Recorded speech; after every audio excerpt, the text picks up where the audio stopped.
नमस्कार दर्शक बंधु आपण को आम चैनल को स्वागत। पवित्र मकर संक्रांतिर हार्दिक अभिनंदन एवं शुभेच्छा जणाई आज कार्यक्रमटी को आग को बढ़ाइबा एवं जानिबा मकर संक्रांति दिन सूर्यंकर मकर राशि को चलन एवं सेठारे उत्तरायण हेबा समस्त सिंह राशि व्यक्तिविशेष को कि प्रकार फल प्रदान करिवे। देखंतु दर्शक बंधु आज भिडियोटी आपण मानक पई बहुत अधिक गुरुत्वपूर्ण रही कारण सूर्य शनि राशि रे एही मकर संक्रांति रे प्रवेश करिवे एवं सूर्य हेउछंती आपणक राशि स्वामी ता सहित सूर्य शनि मध्यरे शत्रुता आचरण रही सेतिपई संक्रांति परे बहुत बड़ बड़ परिवर्तन आसिबो आपणक जीवन रे किंतु समस्त सिंह राशि व्यक्तिविशेष मानकु एका प्रकारर प्रभाव पड़िबो नाही। किछि सिंह राशि व्यक्तिंकर भाग्य चमकी पारे एवं किछि सिंह राशि व्यक्तिंकर भाग्य दुर्भाग्य रे बदली पारे। एहा आपणकर नक्षत्र उपरे निर्भर करुछि कि आपणकर केउ नक्षत्र। देखंतु सिंह राशि तीनोटी नक्षत्र रही थाए मघा सिंह बा 10/5, पूर्व फाल्गुनी सिंह बा 11/5, उत्तरा फाल्गुनी सिंह बा 12/5 सिंह राशि एवं एही तीनोटी नक्षत्र रे अलग अलग प्रभाव रहिबो एही मकर संक्रांति परठारु कारण आपणकर नक्षत्राधिपति जेहेतु अलग होईछि नक्षत्राधिपति अनुसार आपणक उपरे प्रभाव पड़िबो तेणुकरी आपणकर भाग्य चमकिब ना नाही आपणकर आशा गुड़िक पूरण हेब ना नाही किंबा आपणक कार्य आपणको सफलता मिलिबो किंबा मिलिबो नाही एही वीडियो रे विस्तृत भाव रे आलोचना करिबा सेतिपई आपण आम सह वीडियोर शेष पर्यंत जोड़ी होई रुहंतु ता सहित वीडियोर शेष भाग रे आपणको किछिटा सहज उपाय मध्य जणाइबी जहाँ आपणकर अशुभत्व को दूर करी आपणकर शुभाशुभ फल को वृद्धि करिबो किंतु वीडियोटी आरंभ करिबा पूर्वरु जदि आपणकर भी सिंह राशि होई थाए एवं आपण भी ईश्वर को आंतरिक भक्ति एवं विश्वास करती तेबे वीडियोटी को लाइक करंतु कमेंट बॉक्स रे जय जगन्नाथ जय माँ लक्ष्मी अवश्य लिखि दियंतु ता सहित आम सह जोगाजोग करिबा पाई वीडियोर मध्य भाग रे एक व्हाट्सएप नंबर टिए दिया जाइछि जो नंबर साहाय्य आपण आम सह जोगाजोग करी निजर नूतन कुंडली प्रस्तुत करि परिबे कुंडली विश्लेषण कराई परिबे किंबा आपणकर चाकरी विवाह व्यवसाय प्रेम संपर्क शिक्षा स्वास्थ्य को नहीं किछि समस्या रहिछि ताहार सहजरे एवं स्वल्प मूल्य रे समाधान करि परिबे सेतिपई आपण आम सह वीडियोर शेष पर्यंत जोड़ी होई रुहंतु एवं आपणक समस्यार समाधान करंतु।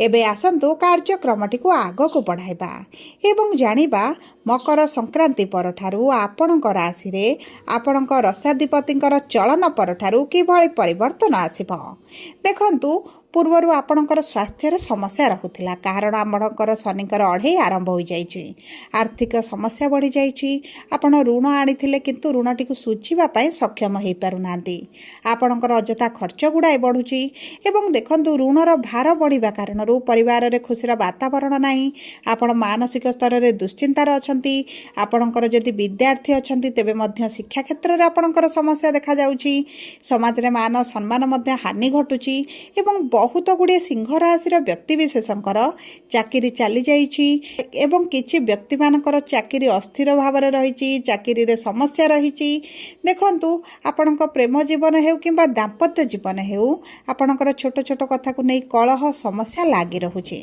आपणकर दुश्चिंता बढ़िबा कारणरू शारीरिक स्वास्थ्य मध्य धीरे धीरे असुस्थ हेउछि सबु परे एही मकर संक्रांति परठारु आपणक जीवन रे परिवर्तन कोन आसीबो आसंतु जानिबा देखंतु सर्वप्रथम हेउछि मघा सिंह बा 10/5 सिंह राशि एवं एही नक्षत्रंकर नक्षत्राधिपति हेउछन्ति केतु एवं केतु आपणकर राशि रे प्रथम गृह रे विराजमान करिसन्ति देखंतु एही मकर संक्रांति परठारु सूर्य आपणकर पंचम गृह रु बाहरी षष्ठ गृह रे प्रवेश करिवे एवं सेठारे शनिक राशि रे रहिबे कुंडलीर षष्ठ अष्टम द्वादश गृह को शुभ बोली मना जाएनी तेणुकरी सूर्य आपणकर राशि रे स्वामी जेते ଯେତେବେଳେ ଷଷ୍ଠ ଗୃହରେ ବିରାଜମାନ କରିବେ ସେତେବେଳେ ଆପଣଙ୍କର ଟିକେ ଅର୍ଥ ଖର୍ଚ୍ଚ ବଢ଼ିପାରେ ଏବଂ ଆପଣଙ୍କର ସ୍ୱାସ୍ଥ୍ୟକୁ ଆପଣଙ୍କୁ ଟିକେ ଜଗିବାକୁ ପଡ଼ିବ।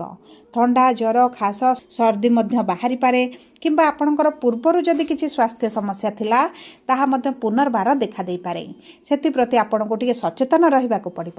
ତା ସହିତ ଦେଖନ୍ତୁ ଆପଣଙ୍କର ବୁଧ ଏବଂ ମଙ୍ଗଳ ମଧ୍ୟ 16 ଜାନୁଆରୀ 17 ଜାନୁଆରୀ ଦିନ ଆପଣଙ୍କର ଷଷ୍ଠ ଗୃହରେ ପ୍ରବେଶ କରିବେ। ଯେତେବେଳେ 4ଟି ଶୁଭ ଗ୍ରହ ଆପଣଙ୍କର ଅଶୁଭ ଗୃହରେ ରୁହନ୍ତି ସେତେବେଳେ ଏତେଟା ଶୁଭ ଫଳ ପ୍ରଦାନ କରନ୍ତି ନାହିଁ। ଆପଣଙ୍କର ଯଦି ସରକାରୀ ଚାକିରିର ଯୋଜନାରେ ଥିଲେ କିମ୍ବା ଆପଣ କୌଣସି ପରୀକ୍ଷା ପାଇଁ ଇଣ୍ଟରଭ୍ୟୁ ଏଣ୍ଟ୍ରାନ୍ସ ଦେଉଛନ୍ତି ତେବେ ଏହି ସମୟଟି ଆପଣଙ୍କ ପାଇଁ ଏତେଟା ଶୁଭଦାୟକ ରହିବ ନାହିଁ। କିନ୍ତୁ ଆପଣଙ୍କର କର୍ମକ୍ଷେତ୍ରରେ ଆପଣଙ୍କର ପରିଶ୍ରମଟି ବଢ଼ିଯିବ କାରଣ ଶନିଙ୍କର ତୃତୀୟ ଦୃଷ୍ଟି ଆପଣଙ୍କର କର୍ମର ଗୃହ ଉପରେ ରହିବ। ଆପଣଙ୍କର ପରିଶ୍ରମ ବଢ଼ିବା କାରଣରୁ ଲାଭ ବଢ଼ିବ, ଇନକମ୍ ବଢ଼ିବ। ଆପଣ ଯଦି ନୂତନ ଚାକିରିର ସନ୍ଧାନରେ ରହିଛନ୍ତି ତେବେ ଆପଣଙ୍କ ପାଇଁ ଅତି ଉତ୍ତମ ସମୟ ରହିବ। କିନ୍ତୁ ଆପଣ ଯଦି ପାର୍ଟନରସିପ୍ରେ କିଛି କାର୍ଯ୍ୟ କରିବା ପାଇଁ ଚାହୁଁଛନ୍ତି କିମ୍ବା କୌଣସି ଜାଗାରେ ଅର୍ଥକୁ ଇନଭେଷ୍ଟ କରିବା ପାଇଁ ଚାହୁଁଛନ୍ତି ଏହି ସମୟଟି ଆପଣଙ୍କ ପାଇଁ ଉତ୍ତମ ନାହିଁ। ସେଥିପ୍ରତି ଆପଣଙ୍କୁ ଧ୍ୟାନ ଦେବାକୁ ପଡ଼ିବ। ଏବେ ଆସନ୍ତୁ ଜାଣିବା ପୂର୍ବ ଫାଲ୍ଗୁନି ବା 11/5 ସିଂହ ରାଶିର ବ୍ୟକ୍ତିବିଶେଷଙ୍କର ଏହି ମକର ସଂକ୍ରାନ୍ତି ପରଠାରୁ କିଭଳି ପ୍ରଭାବ ପଡ଼ିବ।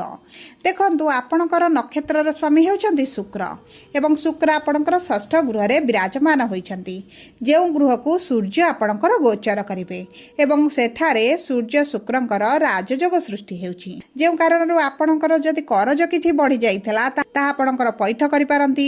ଆପଣଙ୍କର ଇନକମ୍ ବଢ଼ିବା କାରଣରୁ ଆପଣଙ୍କର ଅଧିକାଂଶ ଲୋନ୍ ମଧ୍ୟ ଆପଣ ଶୁଝିପାରନ୍ତି। ଆପଣଙ୍କ ଆର୍ଥିକ କ୍ଷେତ୍ରରେ ବଡ଼ ପରିବର୍ତ୍ତନ ଆସିବ। ତା ସହିତ ଦେଖନ୍ତୁ ଯଦି ଆପଣ କିଛି ନୂତନ କାର୍ଯ୍ୟ ଆରମ୍ଭ କରିବା ପାଇଁ ଚାହୁଁଛନ୍ତି ଆପଣଙ୍କ ପାଇଁ ଶୁଭଦାୟକ ରହିବ ଏବଂ ଯଦି ଆପଣ ବିଦ୍ୟାର୍ଥୀ ଅଛନ୍ତି ତେବେ ଆପଣ ଯଦି ଉଚ୍ଚ ଶିକ୍ଷା କରିବା ପାଇଁ ଚାହୁଁଛନ୍ତି, ଶିକ୍ଷା ସମ୍ବନ୍ଧିତ କିଛି ବଡ଼ ନିଷ୍ପତ୍ତି ନେବା ପାଇଁ ଚାହୁଁଛନ୍ତି ଆପଣଙ୍କ ପାଇଁ ଅତି ଉତ୍ତମ ରହିବ। ତା ସହିତ ଦେଖନ୍ତୁ ଶୁକ୍ର ମଧ୍ୟ ଆପଣଙ୍କର କେନ୍ଦ୍ରକୁ ଗୋଚର କରିବେ।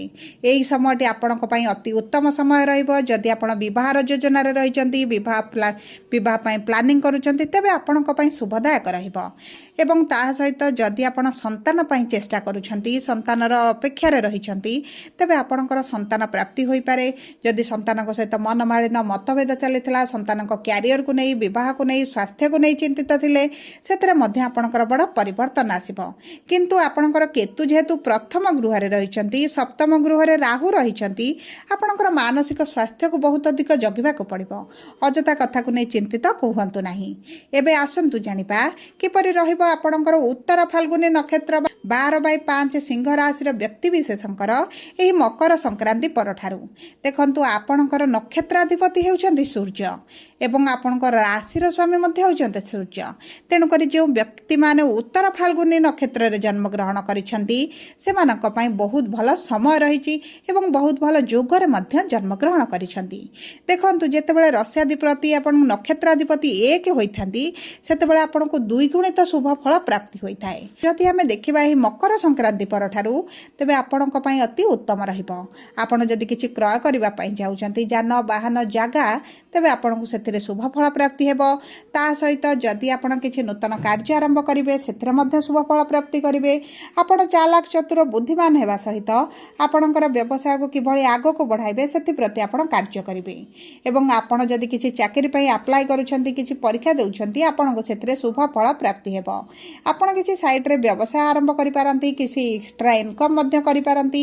ତା ସହିତ ଯଦି ଆପଣ ଏହି ଜାନୁଆରୀ ମାସ ଶେଷ ସୁଦ୍ଧା ଫେବୃଆରୀ ମାସ ଆରମ୍ଭରେ କିଛି ଅନଲାଇନ୍ ରିଲେଟେଡ୍ କାର୍ଯ୍ୟ କରୁଛନ୍ତି, ଏକ୍ସପୋର୍ଟ ଇମ୍ପୋର୍ଟରେ ଅଛନ୍ତି ତେବେ ମଧ୍ୟ ଆପଣଙ୍କୁ ସେଥିରେ ଅତି ଉତ୍ତମ ଶୁଭ ଫଳ ପ୍ରାପ୍ତି ହେବ।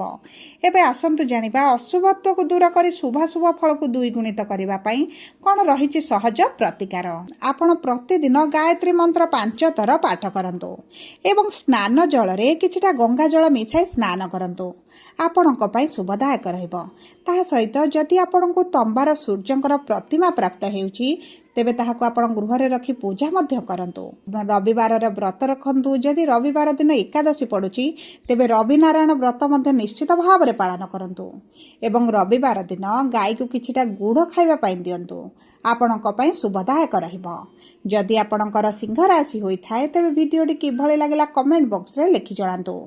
ଯଦି ଆପଣଙ୍କ ପ୍ରିୟଜନଙ୍କର ସିଂହ ରାଶି ହୋଇଥାଏ ଭିଡ଼ିଓଟି ତାଙ୍କ ସହିତ ସେୟାର କରନ୍ତୁ। ଯଦି ପ୍ରଥମ ଥର ଆମ ଚ୍ୟାନେଲକୁ ଆସିଛନ୍ତି ଚ୍ୟାନେଲଟିକୁ ସବସ୍କ୍ରାଇବ୍ କରନ୍ତୁ। ପାଖରେ ଥିବା ବେଲ୍ ଆଇକନକୁ ପ୍ରେସ୍ କରନ୍ତୁ।